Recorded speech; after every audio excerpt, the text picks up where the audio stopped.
I had just gotten out of a long-term relationship when I, 34 male, met my wife, 35 female. It hadn't been a traumatic breakup. The two of us were just growing apart and wanted different things out of life, so we decided it was better to break up. A few months after that breakup, I'd bumped into a woman who introduced herself as Katie. We just started talking in a coffee shop and hit it off. When we exchanged numbers, I did warn her that I had just gotten out of a serious relationship, which meant I wasn't ready for anything serious or anything at all. She waited until I was ready, which was pretty amazing for me. I thought that a woman willing to wait for me must have interested me, right? It ended up not being the case, but at the time it truly did seem like I found someone good for me. We took it slow, and within a year and a half, the two of us were moving in together. After another 6 months, I proposed and we were planning a wedding. The wedding went off without a hitch. The two of us were financially stable at the time of our wedding. I had a decent job and so did my wife. While we might not have been as rich as the 1%, the two of us could be considered middle class at the very least. Our relationship was also good. We had our ups and downs, but the two of us truly did seem to be creating a great life together. For the first 3 years, everything seemed great until my wife started working on a particular project at work that was difficult, or this was what I thought of at the time. She was working long hours and just spending a lot of time out of the house. I missed her, but I understood that she was busy at work. When I had an important project at work, she supported me. I kept asking when she would be finished, but my wife kept extending the deadline. This has been going on for nearly 6 months now. It made no sense why she would still be spending all these late nights at work. It got to the point where I couldn't deny that something wasn't right there, so I went on to her laptop that she had brought home from work. Her home laptop didn't have anything. I already checked. This meant the evidence had to be there. I didn't know what evidence I was looking for, but I knew there had to be something on her laptop that would explain to me what was going on. On her laptop, I found several emails from an email account I didn't even know she had. On this email were dozens of emails that were shared between this unknown man. They were all of a romantic or sexual nature, which only confirmed the truth that I was afraid to admit to myself. She was cheating on me. When she came back home from picking up dinner for us, I had the laptop out in the open with the emails right there so she could see that I knew everything. My wife didn't say anything at first. She looked like she was in shock, so I took the chance to ask her who was the guy she was cheating with. My wife screamed, saying I had no right to go into her work laptop because that contained confidential information. I almost wanted to laugh because she had been the one to use her work laptop to talk with this guy, so I asked again. He was a former client of the office that she had continued speaking to even after the contract ended. One thing led to another and they started sleeping together. I asked if she had feelings for him. She said yes. My wife said she was going to eventually tell me that she wanted a divorce so she could move on and be with this man. Once I did a little digging, I discovered this man was very rich. When I say rich, I mean filthy stinking rich. She always loved the finer things in life, but seemed like she wanted to work towards it. I couldn't understand the shift in her personality. Maybe it had always been there, and I was so blinded by my love for her that I just wasn't able to see it. Whatever the reason, I knew this marriage was over. My wife fought it for a bit, but I think she was only doing this because she felt like it was what she had to do. The divorce seemed to take a long time to come to fruition, but in reality, it was just a matter of months. She went one way and I went another. A divorce never was on my radar. Yet here I was newly divorced and alone. My ex-wife already had someone in mind. She posted on social media that she was with a new man, and they were engaged to be married. The truth of it was that her so-called fiancé was already married. He told her he was a widow, but his wife wasn't dead. Rather, she was just in another country taking care of an ailing family member. When she returned, everything hit the fan, so to speak. My ex-wife's engagement was called off, but this was a moot point given that her AP was already married. They couldn't get married anyway. After that, her social media posts seemed to become quite erratic. She was posting about how she had lost her soulmate, but what I think she was upset losing was her wealthy AP. It was all about the money. This guy was going to help her get to that lifestyle much faster. Meanwhile, after my divorce, I reconnected with the girl from the past whom I had originally cut things off with just before meeting Katie. The two of us were friends for a while before we realized that we were finally in a place where we could give this a second try. She knew about my divorce and was sympathetic. When word got back to my ex that I was back with this particular woman, she went ballistic and started blasting me all over social media. She spent so much time blasting me and her AP over all her social media that her job started to become in jeopardy from what I heard. My wife was put on probation at her place of work. They were a public company, so things you could post could be used against them in some way. I just chose to shut down my social media for the time being, because reading her posts was doing nothing but causing stress for me. As far as I know, she has been moved to another department and isn't making as much money as she once was. This is all on my ex. If she had just been happy for what she had, then all of that could have been prevented. My current girlfriend and I are talking about marriage but are trying to take it very slow right now. The last thing I want to do is run into anything without being completely sure. Don't want to make the same mistake twice. OP, it's almost poetic to think that you ended up in a relationship with the girlfriend you were with all those years ago. It's a shame that you had to go through your ex cheating on you followed by a divorce to get back to her. No one should have to go through that. Your ex truly is a piece of work. She's lucky that she didn't lose her job completely for having a relationship with a former client, and using her work computer no less. In my opinion, they should have fired her the second they found out about it. However, again, this is just my opinion. It's almost laughable that her relationship with the AP turned out the way she did. What did she expect from someone willing to sleep with a woman? I imagine most people with any sense aren't going to be surprised he was lying the entire time. Just like your ex was. Good on you for moving on and taking it slow with your new girlfriend. It seems like the two of you have something special. Of course, things could change, but this is the point of taking it slow. To make sure no mistakes are made, as you mentioned at the end of your post. Now for our next story. I, 49 male, met my wife, 49 female, when we were in our mid-20s. We were friends for a while before we decided to date. The two of us dated for around a year, which isn't that long in the grand scheme of things, but at the time it seemed like we had been dating long enough. She mentioned us getting married and I said I wanted to wait a little longer. Within a few months, I finally was ready to propose to my then girlfriend. She accepted and the two of us started planning a wedding. It was around this point I should recognize the red flags, but I didn't. Why? Well, I was in love. See, my fiancé wanted a huge wedding. While I understand it was a special experience, I didn't see the point of spending a couple grand on what was essentially one day. I ended up convincing her to have a small, intimate ceremony. She seemed all right with it at the time, but I think as the months and years went by, she almost started to resent me for talking her into that. The thing is, we couldn't have afforded such a wedding at the time. I suggested that one day we could have the wedding of her dreams one day if we decided to renew her vows. This seemed to please her, but again, I felt like this resentment was always there, just lingering beneath the surface. Was I the most romantic guy in the world? No, but I tried hard to keep the romance alive by doing little things for her over the years, and it wasn't like my wife didn't know this when we got married. We also didn't have kids, so there wasn't that pressure hanging over us. The years passed, and by the time we were in our 40s, we had been married for almost 2 decades. Things had gotten stale for the past year or so, which led me to plan a romantic night out. I even asked my sister for help because, like I said, I wasn't very romantic. It ended up not going anywhere. My wife never came home that night, and when she did, she said that she had stayed at a friend's house.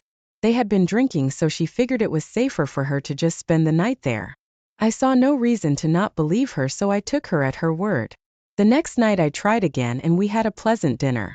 When I tried to initiate intimacy, she brushed me off, saying she was too tired. Again, I didn't think too much of it. We both worked a lot, which was why we were finally able to afford the lifestyle we were currently living. This trend continued, and it got to the point where I had to ask myself if I was going to continue to believe her stupid lies, which were lies. I reached out to her friends to see if she was there, but they covered for her. I shouldn't have been surprised. The only way I could think was to directly confront her about her lies and ask her if she was cheating. To my surprise, she admitted everything the night I confronted her. I think I was in shock that she just straight up told me that she was cheating. Honestly, I don't know what I was expecting. I think I thought she might try to deny it and tell me that I was wrong, but she didn't do any of that, so I asked who it was and how long it had been going on. He was a family member of one of friends she met one day. It was an instant attraction, and he was so romantic. There it was, the one thing that I could never manage to do. I did try, but my wife didn't think that I was trying hard enough. This guy was everything I wasn't and more, she claimed. Our marriage ended that night, and what began was the divorce process. It wasn't a bitter divorce. We agreed to split everything down the middle. The house would be sold and we each take half. This seemed like the best option for us to get away from each other quickly. Once everything was final, I bought a condo with the money we split from the joint account.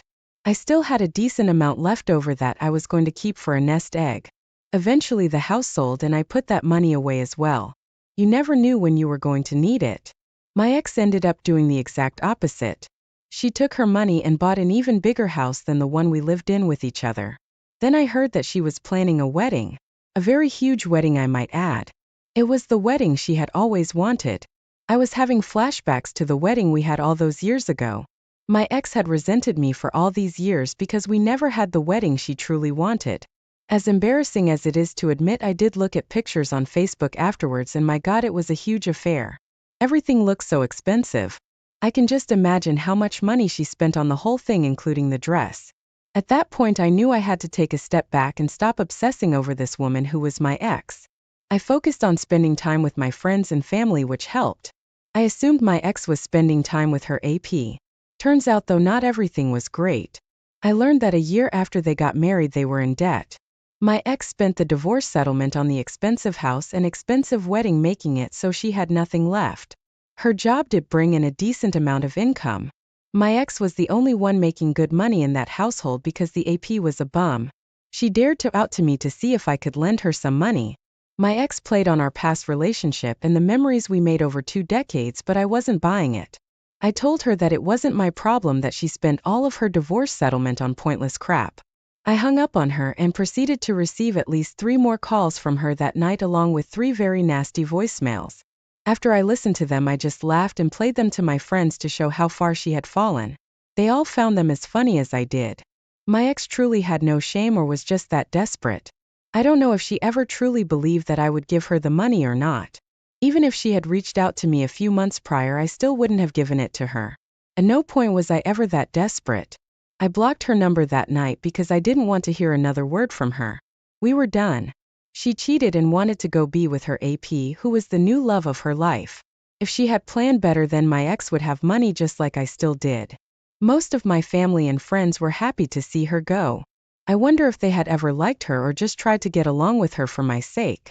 It didn't matter anymore though, because my ex was a part of my past and that was where she was going to stay. OP, you made the right decision all those years ago not to have an expensive wedding. It's only one day out of your entire life. It's not to say that you can't make it special, but rent a wedding dress. Don't get a hugely expensive venue either. Make it a nice and small intimate affair. The one thing I'll give your ex is that she did own up to it right away. It doesn't change the fact that she never should have cheated on you in the first place, but at least she didn't continue to lie even when the evidence was right there. It's quite ironic that your ex was finally able to plan the wedding of her dreams, but it ended up being what was truly her downfall. She probably realizes now that it was a bad choice to waste all that money not only on a huge house she probably didn't need, but a huge wedding. To think she reached out to you for money means she must have been desperate. Good on you for shutting it down and leaving her to deal with the consequences. She made her bed of debt, and now she is going to have to lie in it with her bum of a husband. Thank you all for taking the time to listen to today's stories. If you enjoyed listening, please feel free to like and subscribe if you haven't already. Also, comment below with your thoughts on what happened. If there is a story you would like to share with me about your own situation or someone else's, then please do not hesitate to contact me. When you marry your spouse, you have to recite vows such as in sickness and health, for better or worse, and most importantly, till death do you part. I, male 45, took those vows seriously when I married my first wife 15 years ago. The two of us married after dating for about 4 years and living together for 2. It seemed like we were a great fit for one another. Similar goals, interests, values, and everything like that. It was around 3 years in when I started noticing little things. She wasn't distant or anything and still accepted my touch, but she was sneaky. My ex never wanted me to see her phone. Not that I had a reason to at the time, but making it so obvious drew attention to it. This probably ended up being her downfall. The thing that made me realize something was going on was when her phone rang while we were watching a movie one night. She bolted to the bathroom and started talking in hushed voices. I confronted her when she came back because that was just too strange for me not to bring up. Again, more denial that nothing was going on. It was her friend who really needed to talk to her. I remember hearing a male voice before she rushed off to the bathroom, so I confronted her about that fact. It's a guy friend who was her excuse. As far as I knew, my wife didn't have any male friends. I wouldn't have a problem with it, but the fact that she didn't say anything was concerning. So I did the only thing I could think of. I grabbed her phone from her when she was texting on it constantly one day. She shouted at me, but I got the evidence I needed. I saw texts back and forth with this guy named John. They were of a romantic and sexual nature, which just confirmed for me that my wife had been cheating on me. I asked how long this had been going on. She said a few months. It wasn't something she was looking for, but it just happened. The thought never crossed my mind that she would ever step outside our marriage. It sounded silly, but I never saw it coming. We seemed happy, and she seemed genuinely happy to me. Yet, here she was telling me she had cheated on me with some guy she met at a coffee shop of all places. He was the barista and started flirting with her. One thing led to another, and a month later they started an affair. Cheating was a deal breaker for me, so I told my wife our marriage was over. She cried and seemed genuinely distraught by the thought that our marriage was going to be over. This lasted for a few days, until I told her I had finally gone to the lawyer to start the divorce process. After I told my wife, she told me that she never loved me anyway, and her new boyfriend would make her happier than I ever would. The sudden change in her attitude was shocking. I knew she was just doing this to hurt me, so I tried to brush it off. In a little under a week, my wife moved out and stayed with her family. I almost wanted to ask why she hadn't moved in with her new boyfriend, but I wanted to make a clean break from her. After the papers were signed, I felt relieved. However, there was also devastation. I hated the fact that my first marriage had ended the way it did. We were supposed to spend the rest of our lives together. At the time, I was close to turning 35 and facing the end of my marriage. My ex seemed so happy once the divorce was final. She'd be posting these pictures on Facebook of her new boyfriend. I had to eventually delete my Facebook because it wasn't a good idea for me to constantly be obsessing over what she was doing. I then started working on myself. Working out, hobbies, friends, and everything I could do to keep my mind off my ex. The divorce was a necessity, but it didn't mean that I wasn't hurt that this ended up being the outcome. It was entirely my ex-wife's fault. All she had to do was stick to her vows. How hard was that? After about a year, I was starting to reach a new level of happiness. I wasn't sure what my ex-wife was up to and didn't care. My sister cared because she took it upon herself to tell me what happened to my wife. They had mutual friends, so it was easy to find out what was going on with my ex. The AP ended up taking her for all she was worth. She paid his bills, gave him money for a business, and the kicker was he had been cheating on her the entire time. I didn't feel any pity for my ex because now she knew how it felt. How she thought a cheater was going to be faithful to her was beyond me. She was in a lot of debt now thanks to giving the AP so much money. During our marriage, we both had good jobs and made decent money. We had long since paid off any debt we had. So it was a shock to learn that she had ended up in such a bad financial spot. This woman my sister was describing to me didn't sound like my ex at all. It sounded like an entirely different woman. She was so desperate that she had even gone around asking others for money, including my sister. I was surprised she didn't reach out to me, but I had her blocked on all my devices. We didn't share any children, so there was no reason for us to remain in contact with one another.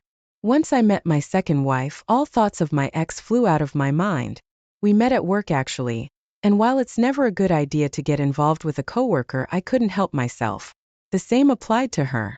It was about a year and a half after we met and started dating that I proposed. It was quite fast, but I felt like it was right.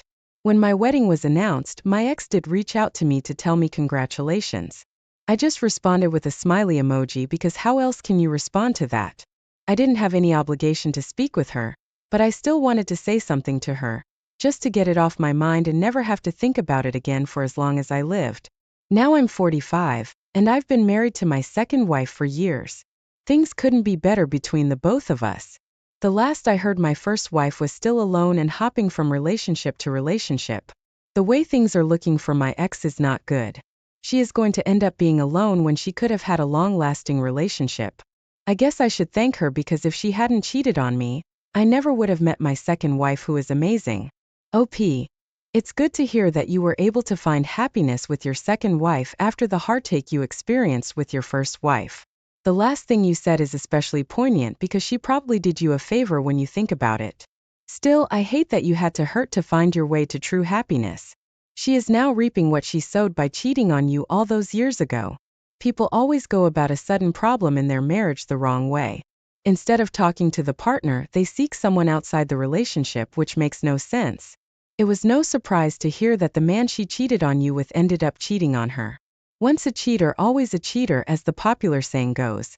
If she ends up spending the rest of her life alone, then that is on her. You were big enough to respond to her congratulations message, even if it wasn't necessary at all. This story is another example of always pushing forward and never giving up on love. You took a chance even though you were terrified because you felt like it would be good for you. It truly is a good mindset to have after such a traumatic event as a divorce. Now let's get into our second story. My wife and I met on a blind date that was set up by friends.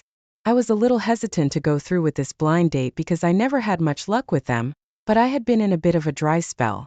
It was either go on this date or continue to remain lonely. I got on the date and it ended up being amazing. My wife or girlfriend at the time was very friendly and charming. We had a decent amount in common where making conversation wasn't a struggle. The two of us dated for nearly 2 years. From there, we moved in together and got married in a small wedding ceremony surrounded by family and friends. We had lived together before marriage, which I always insisted on doing. In my mind, it gave people a chance to get to know each other better and see if they were a match before taking that giant step into marriage. Marrying my wife seemed like the best decision at the time. The two of us moved into a better apartment, continued to succeed in our jobs, and even got a pet dog. She was the one who wanted the dog, yet I ended up being the one who took care of it most of the time. Don't get me wrong, I loved the dog and enjoyed taking care of her. I'd always loved animals, but my wife was the one who wanted this specific breed that could be a bit difficult to handle. She promised me up and down that she would care for the dog a little more than half the time. However, I was doing over 90% of the work when it came to our pet. This should have been my first red flag that she was so willing to brush off a responsibility. I just did my best to handle it because I was still madly in love with my wife. When she got a promotion at work, things started to change, but not for the better. I understood she had a lot of responsibilities now because she was supervising 3 people. It just seemed like there was something more to it. Anytime I asked her what was going on, she just said she was super stressed at work, and that she was sorry for treating me this way. It was just a whole lot of stress. I wanted to believe it, so I forced myself to believe it. Ignorance is bliss, as they say, and I remained in ignorance for nearly a year after my wife's change in behavior. One day, I decided to surprise her at work.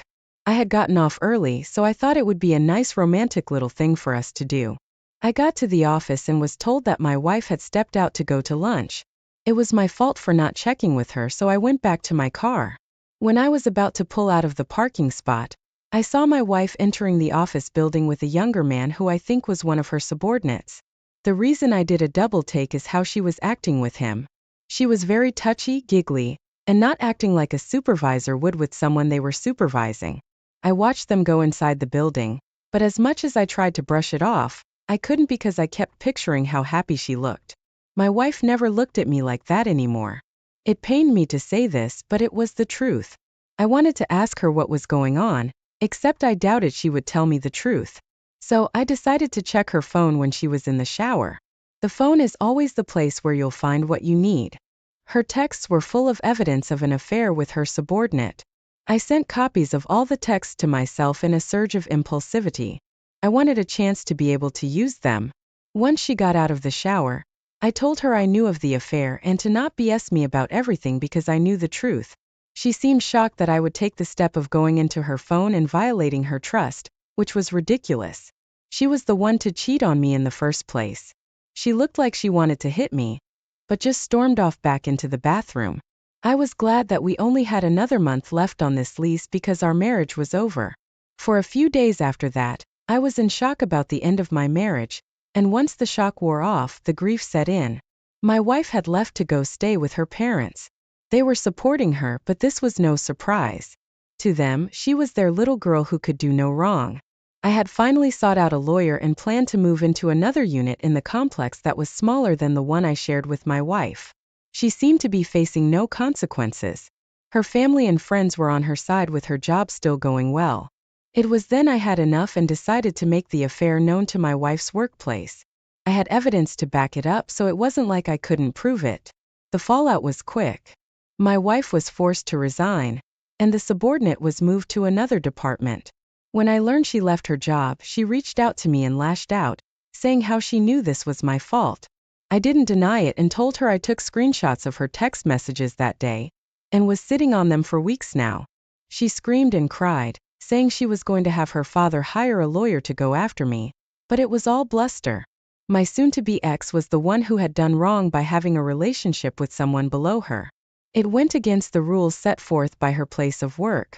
It was a relief when the divorce was final and we were no longer legally married. I spent a lot of this situation in a state of shock and then devastation. Most of the time I was wavering between the two. The divorce being final was a chance for me to be able to heal, which I desperately needed. For a while my ex-wife did try to harass me, but eventually it stopped. I don't know why she did that, and frankly I didn't care. It meant that my ex was now finally out of my hair. It was the best part of it. The last I heard about my ex is that she had gotten another job, but it's much lower paying than her other one. It had been hard for her to find one because of how suddenly she left her other job. This was completely of her own doing, so she had no one to blame but herself. I still don't know where it all went wrong or why she cheated in the first place. The best I can figure is she's just a terrible person who enjoyed the rush of cheating on me with someone at work. His being younger probably was a boost to her ego too. My ex certainly would have gone far in that job too. I've since received another promotion with another on the horizon. I also got the dog in the divorce because I was the one to take care of her anyway. There was no way she was going to take her.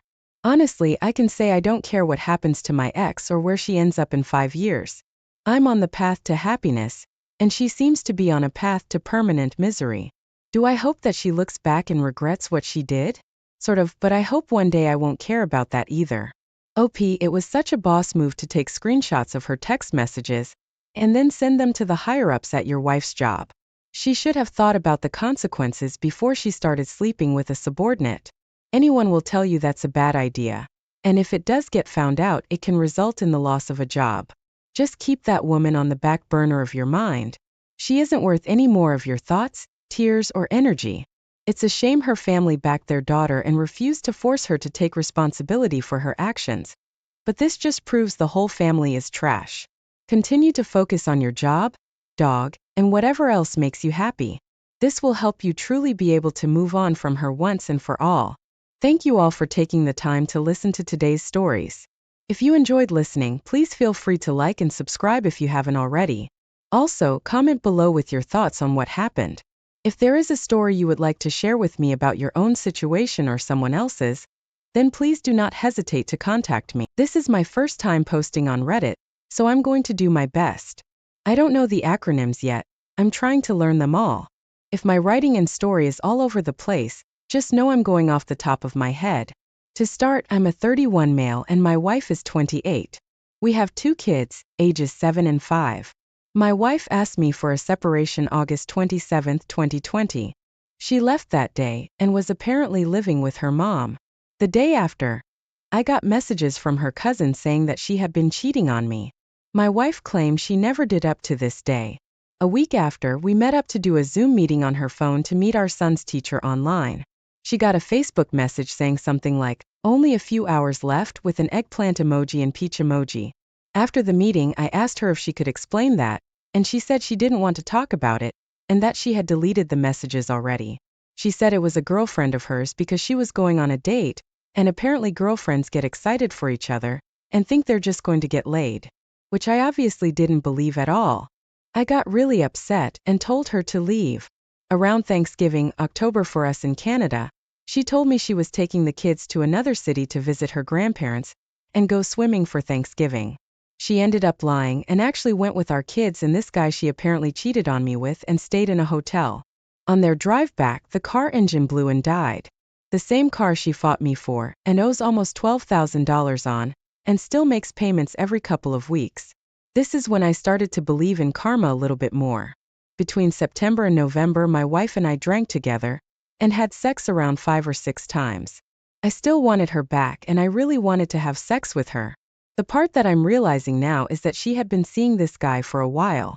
I found pictures of them about a week and a half ago. Ever since I saw those pictures and confirmed things, I've stopped talking to her. I just wanted to believe all of her lies even when they were obvious. So she cheated on me, left me for him, and was cheating on that guy with me. Just 2 weeks ago, before I found out for sure, she came over and we talked. She let me feel her up and give her a full body massage and everything. Right now, I can't even fathom what has been going on in her head. Some other extra facts.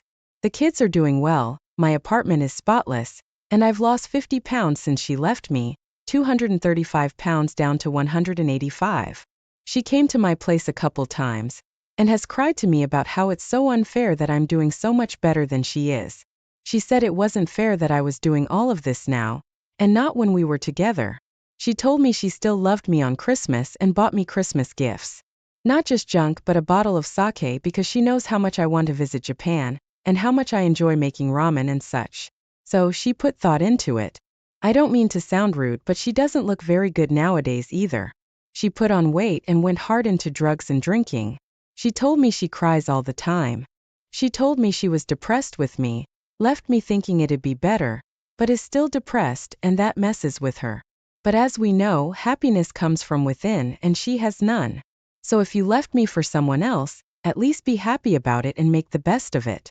She hasn't texted me for 4 days now. That's the longest she hasn't texted me in 4 months. She told me before, when we were together, that if she ever left I would fail. When I started a job working in a kitchen, I started as a dishwasher, and she said I would never make any friends. Apparently she forgot how social and good with people I am. All the waitresses loved me, and I moved from dishwasher to working on the line, and then was asked if I'd want to bartend. At the time I was overweight, and my self-worth and confidence were shot, so I didn't take up the bartending job. She didn't like how many people, especially girls, ended up liking me. Throughout the marriage, whenever my wife and I would go out drinking, she would always end up twerking on the wall or the floor and letting guys videotape her. She flirted with everyone and even had many of my close friends thinking I wanted a threesome with her. I don't drink often, but one Halloween I drank too much at a friend's party and ended up passing out and throwing up everywhere. While I was doing that, she was in the bathroom with guys showing her chest off for free coke and who knows what else. But she convinced me nothing happened and ended up making me think I was crazy and that everyone else was wrong, basically gaslighting me. I'm seeing a therapist now and I'm learning that basically she just needed attention from external sources nonstop. Getting it from her husband just wasn't enough. I know we all have issues and our marriage wasn't perfect. I know I still love her and care about her, but I won't be a backburner or a second choice. I hate comparing how me and her are doing, but it makes me feel better right now. I have my own place, a dog, happy kids, my own vehicle, money, and I'm a university. Even though I feel like complete garbage, I'm working through the emotions so I can fully move on and try to be at peace. Whereas she is living with her mom with a broken car, no vehicle, asking me for money and living off CRB. COVID money, unhappy and depressed. She thought the grass was greener and found that it wasn't. She is so afraid to be alone with her own thoughts that she still sleeps with her mom or the kids sometimes. When I have moved on, she will not have. I don't know if she will ever move on because she knows she made a mistake and is stubborn. In the end, I just don't know why she cheated and left, but continued to text me, had sex with me, and told me how I'm doing so much better than her. Boggles the mind. But then again, how can you understand someone who doesn't even understand themselves? I'm doing well, but some weeks I just feel so much pain. Like she pulled my heart out, shattered it, and had sex with the other guy on top of the shattered pieces. Anyways, that's the story. There's so much more I could say in background that I could give, but I think this does it. Thanks for reading. Feel free to ask any questions or whatnot. It's a difficult time to get separated and cheated on, what with COVID happening at the same time. Wow, OP. Here are my thoughts on the situation. The best advice is to go no contact except for instances that involve the kids. You need to stop letting her in the house. When she wants to talk, cut her off and walk away. She is a cake eater. She wants her cake, her affair partner, and to eat it too, domestic life. You're letting her hold on to that dream by even entertaining her. I know you still love her, but you admit you can't share her in your life, and that is exactly what you're doing. She can't give you what you need. Focus on yourself and your needs. Let's see what the comments had to say about the situation. OP. Here are my thoughts on the situation. The best advice is to go no contact except for instances that involve the kids. You need to stop letting her in the house. When she wants to talk, cut her off and walk away. She is a cake eater.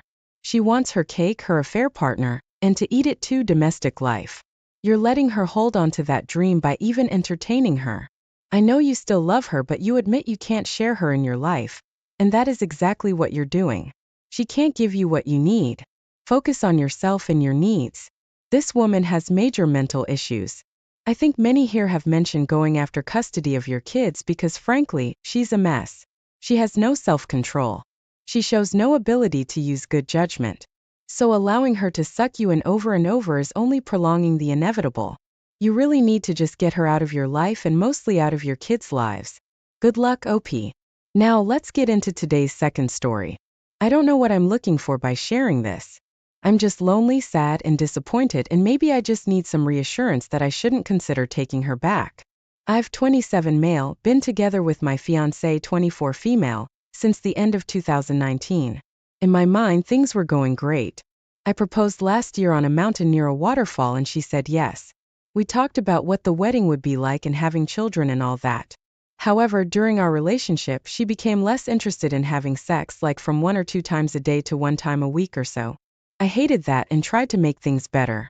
I was always careful with her and made sure she finished. She rarely reciprocated the things I always made sure to do. I hated that, but I accepted it. I am guilty because I am not good looking and I'm a boring person. I am a web designer and I usually end up staying up late working, and she woke up way sooner than I did because she was going to college at that time. She graduated last summer. I mention this because that was one of her common complaints, that I stayed up late and we didn't have the same schedule. I am guilty of that indeed, and the fact that I haven't had many activities outside the internet. She is also kind of lonely. She doesn't have many friends, and in my mind, we were getting along great until this May, when a few days prior to my birthday, she told me she wanted to break up. I was devastated. For a week, she didn't say anything, and then she texted me that we had to talk and maybe sort things out because she wanted to get back with me. I forgot to mention that I moved in with her last year after I proposed around October. She told me that she was frustrated that I wasn't paying attention to her, and I wasn't helping her enough with the chores. That is true. I was also frustrated by the fact that she was never in the mood. She said it was because she just didn't feel the need to do it. I guess it was a vicious cycle. We talked, got back together, and sort of moved back to her place. However, in that particular period of time, she unintentionally hinted that she had been seeing someone during the week we were separated. I pushed her and she confessed that she had been going out with a guy but said she didn't do anything with him. I was mad, but oh, little did I know that it was worse than I could ever imagine. We got over it, and a few days ago, with the seed of doubt planted in my mind, she asked me to look for something in her purse. I found 2 packs of condoms, one open with one missing. I confronted her and she told me that she didn't remember, that she would never cheat on me, that they were old. However, the unopened pack was from 2020. I acted like I believed her, and maybe a part of me did. But yesterday, while cleaning her desk, I moved her mouse and the screen of the laptop turned on. I want to mention that never have I ever invaded the privacy of anyone, but given the last days, I needed answers. I read on her Facebook chats with a girlfriend of hers that indeed she wanted me back and she didn't do anything with him, even though she lied to me about how she met him. With a sigh of relief, I searched for the word sex in a conversation with another girl she was close to last year. I wanted to know what I was doing wrong or why she didn't like it, and oh boy, did my world crash right there. The first result was from last year, where my fiancé described how hot her athletic colleague was and how much she wanted him. It was a graphic description. The others described how she went to a coffee shop with him in a short skirt, and then she went to his house and had sex with him. That was during the months of April and May. I don't know how many times it happened. She said she was trembling and that he had sent her a couple of pictures and she couldn't refuse him. At that point, my hands were shaking and I felt sick. I went back even further, and she had talked to her about other guys she was talking to in March, and she said she was considering getting Tinder. I confronted her yesterday and she couldn't believe I found out. For half an hour, she kept saying she hadn't cheated on me until she started crying and got on her knees. She said that it was a mistake and that she loved me and wanted to marry me and have my children and all that. I got what I could carry of my things, packed them into my car and left. While OP, you're doing everything right except for one thing, blaming yourself. You're a decent, honorable guy and you don't deserve this kind of treatment. Nobody does. Remember, she could have said no to the engagement. She could have come to you before breaking up and said that she wanted to date other people. She could have canceled the engagement at any time because of doubts. You're the innocent victim of her bad actions. Forget the alpha/beta crap. Good women stick with good guys. She's not a good woman. If you want a good woman, keep being a good guy, but maybe with a little more awareness next time. For now, do what makes you happy. Sports, working out, hobbies, reading and travel. Do all the things you always wanted to do in your life. Empty the bucket list. Your happiness will not start when you find the right woman. You'll find the right woman when you're happy and want to share it. I wish you the best of luck with your situation, OP. Thanks for taking the time to listen to today's stories. Don't forget to like and subscribe if you haven't already, and comment below with your thoughts on today's stories. If there is a story you would like to share with me about your own situation, or someone else's, then please do not hesitate to contact me. I received this story over the weekend. Apparently this guy's wife got a new job and she started cheating on him, but sounds like he got the last laugh. First, I'll share a little backstory about me and my wife. Since I want to stay anonymous, I'll use placeholder names. Anyways, I'm Jack and my wife, now ex-wife, is Sheila. We met on an online dating site and hit it off right away. I was a carpenter from Bellevue, Ohio, a smallish suburban town without much to speak of, while Sheila was from Columbus. At the time, I was working as a carpenter in my local town. If people needed renovations or had broken furniture, I was their guy. My wife worked in a Columbus restaurant. We went out once a week at first. Eventually, we decided to get married after a year and a half. I wish back then I could have known how much of a mistake that would turn out to be. For the first 5 years of our marriage, things went well. We moved in together in a Columbus apartment, and while it was a little on the small side, we were happy to share the space. We both agreed on not having kids either, at least until we had enough money to afford a family. We'd go to the library on the weekends to rent cheap movies, and once a month we'd eat out at my wife's place of work. They offered employee discounts. Life was fairly good, and even without that much money coming in, I was happy. I didn't know it at the time, but my wife didn't feel the same way. One day, Sheila came back from work extra late. She looked like she wanted to throttle someone, and her clothes were dripping wet. She took off her hat. Workers were required to wear one at a restaurant, and sighed very loudly. I asked her what's wrong. She said one of the dishwashers didn't make it in. I told them washing dishes wasn't part of my job, but they were not having it. I had to stay extra late finishing all the work, and apparently I'm not even getting overtime. Sheila had mentioned asking for a raise, but never built up the courage to confront her boss. I always urged her to do it anyway though, because she worked twice as hard as anyone else, and had been working at the restaurant for several years. Sheila didn't reply to my question though, and instead, she looked off into the distance with a strange focus. Sheila said she was going to quit, claiming her company never valued her as an employee.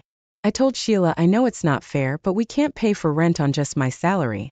Sheila suddenly looked at me with an angry expression, and blamed me because she had to work as well to help out with the bills. Then she threw a jab at me, saying if I stopped fixing windows and got a real job, she wouldn't be stuck in the same restaurant for the next 10 years. I was floored. We'd had arguments in the past, but this was a different side to Sheila than I was used to. She never used to insult my work or lay blame on me in this way. I was livid. I replied in the heat of the moment. I've been working the same job since before we met, and if you don't like it, then feel free to leave. I don't need you, and don't ever blame me for your problems. She stormed out of the house, and I didn't hear from her for the rest of the night. I texted her, but I got no response. When I called, each call went right to voicemail, or was hung up on the spot. When I tried to get in touch with her parents, or other family, they all told me she wasn't speaking to me. While I was by myself, I started to wonder if I made a mistake. Was I too harsh on Sheila? At the time, I thought I should have been a little more diplomatic, but I now know that this was just the first red flag of a great betrayal that was coming very soon. About a week later, Sheila texted me asking to meet. We both went to the same restaurant where Sheila worked, and there we made up. Apologies were exchanged, hearts were mended, and it seemed like everything was going back to normal. However, there was one big change that wasn't like normal. I noticed when we got the bill that there was no employee discount. I asked Sheila about this. Did they forget the employee discount or something? No. Sheila replied with an upbeat demeanor. I found a new job, a better one. That's great, I responded. What is it? Delta Airlines. Sheila was smiling like a child on Christmas Eve, and it was hard to blame her. Working for airlines was very difficult, requiring years of training and preparation. I asked, how did you land a job like that in a single week? It's not that hard to believe, is it? Sheila was implying that I thought she was lying or something. She then says, I'm not trying to be a pilot. I'm working as a flight attendant. I just had to take a few classes and that was that. And my sister is dating one of the interviewers, so that helped a little bit too. Then she mentioned something about a certificate. She says, I applied for it after college but never ended up using it until now. I guess those things don't expire for a very long time or something. I was amazed. My wife managed to get a job as a flight attendant for a major airline company in a single week. I was proud and even a little jealous, and a part of me couldn't forget her comments about fixing windows. For the moment, I put that aside to focus on the good side of things. We were back together, and we'd be able to support ourselves while also loving our jobs together.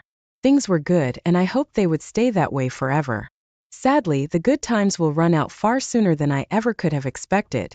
Fast forward 4 years, and I started noticing a change in my wife. Her work for Delta Airlines meant she would be traveling and wouldn't come home at all while she was traveling. I was busy with my carpentry work too, but at times I felt like there was something else going on. At first, I brushed away this feeling. But as time passed and my wife continued to become more distant, I finally had to say something. When she came home at almost midnight one night after returning from one of her trips, I confronted her over it. I told her we needed to talk. I brought up the issue of her not interacting with me much when she would come home. I told her, I know your work is important, but I feel like we're drifting apart. Sheila replied, of course not, I love you, but I can't control when I go to work or come back. My job requires that I spend quite a bit of time away from home, or nobody would have flight attendants for late night flights. I asked her, couldn't she ask for different times? I understand that her work has certain demands, but if that comes between us, then we should fix that problem, right? Her response was a bit surprising. She said, that's not an option, and my work isn't coming between us any more than yours. Let's talk about something else now. I dropped the subject. Since I could tell she was getting a little angry, I brought it up. Still, I wasn't reassured that everything could be explained just by work. It's hard to explain, but there was something in the little things that added up over time. She would say, I love you less often, be in more of a hurry to leave in the mornings, and when we were together, she was often looking at her phone or out a window. These and a dozen other small signs were warning me, but I didn't know what they were warning me about. All I knew for sure was that something didn't feel right in my gut, and I had to figure out what it was. Later that night, I found out the truth, and it ripped me apart when I did. Sheila had gone to bed before me, and I was making a late-night meal before going to bed. In the past, we'd have sex around this time, but even that became less and less frequent. My wife claimed it was because she was tired, but a part of me wasn't sure if that was the whole truth. All of these little things were nagging me in the back of my brain. So when I saw Sheila's phone on the kitchen counter, I made a decision that would change everything. I'd seen her unlock her phone in the past and knew the passcode as a result. All I had to do was unlock it and see for myself if my gut suspicions were right. I picked up the phone, unlocked it, and took a look. Inside, I found that all of my worst fears were confirmed. There were messages with guys I had never heard of, with pictures even I didn't send to Sheila. One of the contacts, a guy named Jason, had hundreds of messages about meeting up, intimate conversations, and plenty of sexting. I even found her Tinder profile, where she claimed to be single and put up provocative pictures for the whole world to see. My wife had been sleeping around for years by now, and all of it while pretending to be hard at work up until the middle of the night. I wanted to cry, yell at my wife, and curl up in a ball. Instead, I kept my calm and used my head. I took screenshots of everything, archived all the information I could, and sent everything to my phone and computer.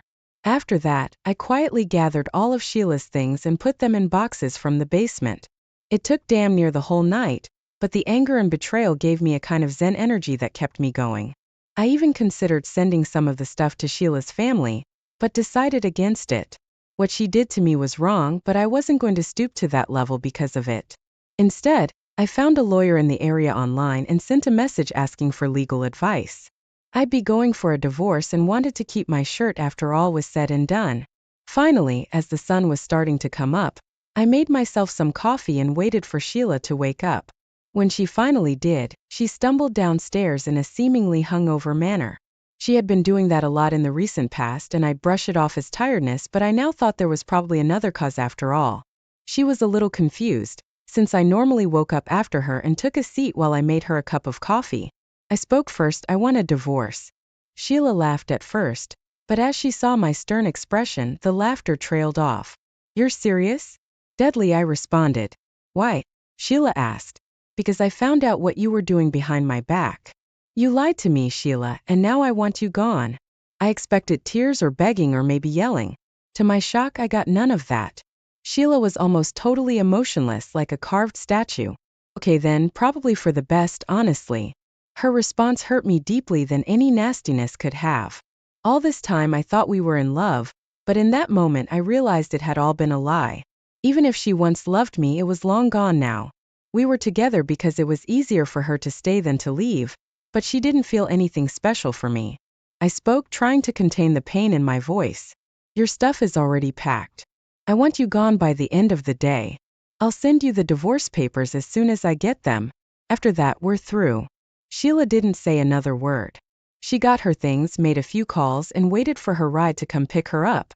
She looked straight out the window while sitting in one of the kitchen chairs, and didn't move a muscle the entire time.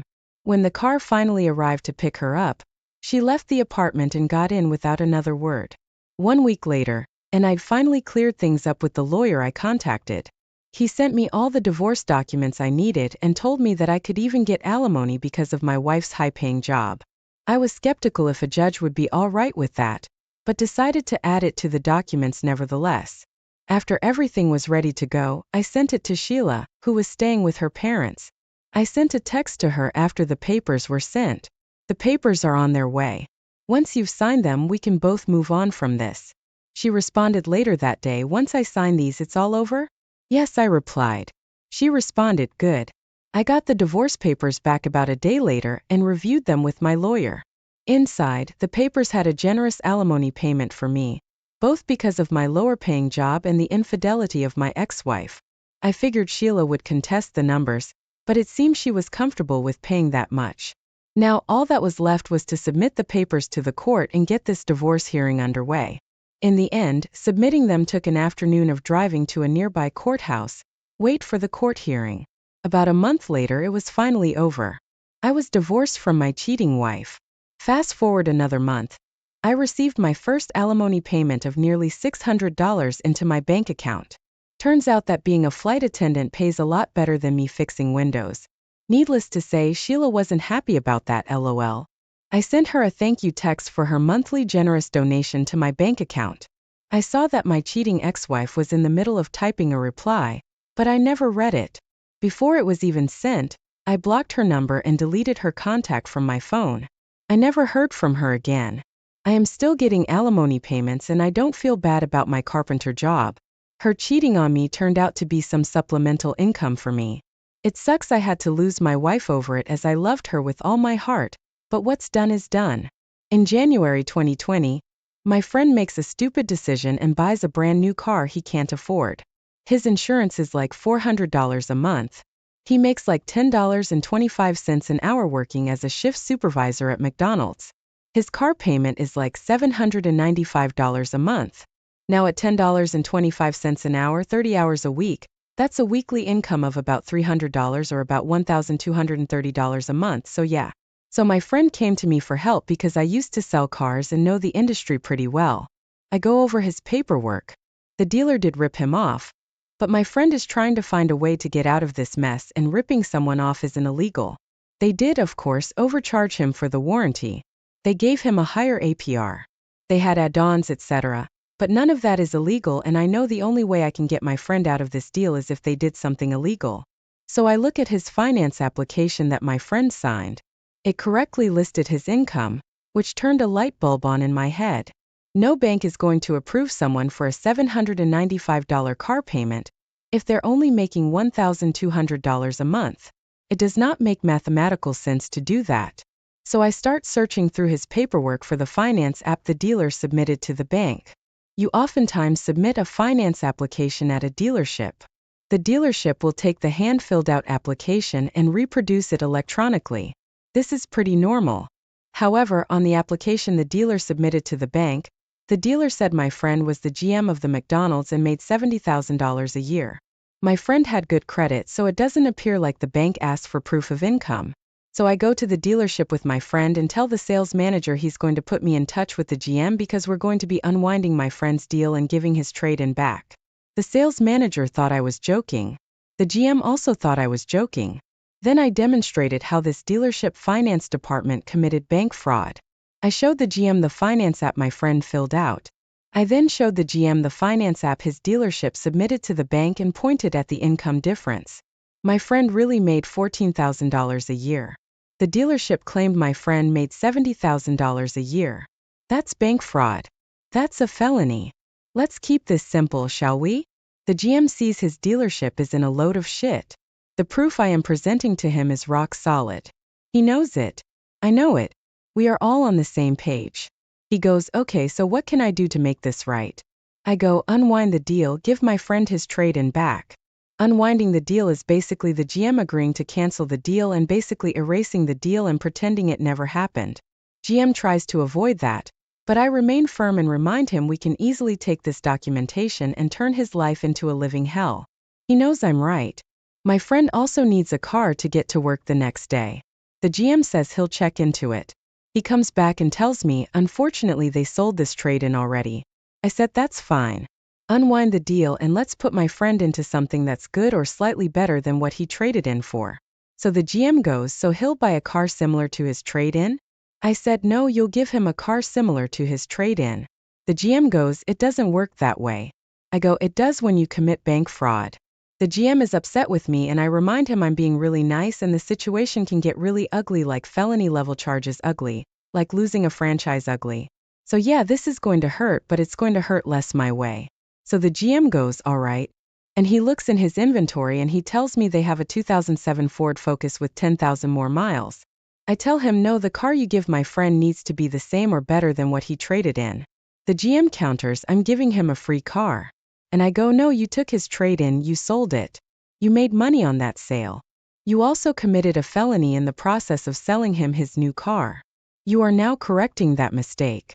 This isn't a free car for my friend. This is you correcting your mistake. GM insists that's what he's willing to do. I tell him if he can't do better than that, we will go to a consumer protection attorney and have a conversation with him. My friend didn't want to go this route, but it was our plan B. We go to get up. The GM says, wait, give me a second. The GM goes, I have a 2008 Civic. It has 5,000 more miles, but it's a Civic and not a Focus. I unwind the deal on the new car and put your friend in the Civic at no extra cost. We agree. GM has the paper drawn up. The old loan on the new car is canceled.